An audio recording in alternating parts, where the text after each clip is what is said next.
આખી જિંદગી બાપ મજૂરી કરીને બેટાને ભણાવે ગણાવે પરવરિશ કરે આંગળી હાઈને હેણતા શીખાડે એને બોલતા શીખાડે કે એને મામો કહેવાય એને કાકો કહેવાય એને બાબો કહેવાય એને ભૂવા કહેવાય એને ફલાણી કહેવાય એને ઢેકડી કહેવાય હેતી વાતી બોલતી શીખાડે સ્કૂલી મોકલે પછી કોલેજે મોકલે કે એને ડિગ્રી થઈ ગઈ ડિગ્રી મળી જાયગા તો કોઈક નોકરી લાગી જાયગા માર સોરા એ ખુદ ફાટા ક્ષેત્ર પહેરેગા અને સોરા નવી નવી ડ્રેસ લાવીને બાપ એની પરવરિશ કરેગા ને પછી યાદ સોરા મોટા થઈને એના બાપાને કહે બાપા તમારે કોઈક વાત હોય તમને વેસે બોલ બોલ નહીં કરવાનું તમને ખબર નહીં પડે અને ખબર નહીં પડે એટલે જ તને મોટો કીધો લાલા હે ને પાછી અણે બૈરી આવી ફદુકડી જેવી હું કે ખબર હે માર હામે કે વાયરાજી ની બોલ બોલ કરીને હાઉજી ની બડબડ કરે મત ગમે ને મત કંટાળો આવી જાય મોત ખીજાઈને જાતી રહુંગા માર બાપા ને ઘેર એ ભાઈ ફદુકડી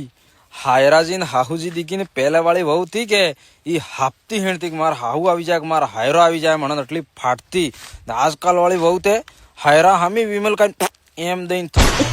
એટલે संस्कार को वापिस लाओ और ये जो तुम्हारे आदमी के माँ बाप है ना उनको अपने माँ बाप समझ के उनकी सेवा करो बैठे और बेटे तुम लोग अपने माँ बाप को कभी ये डायलॉग तो बोलना ही मत कि तमें खबर नहीं पड़ा तमें साना माना बेच जाओ आनंद साफ खबर पड़े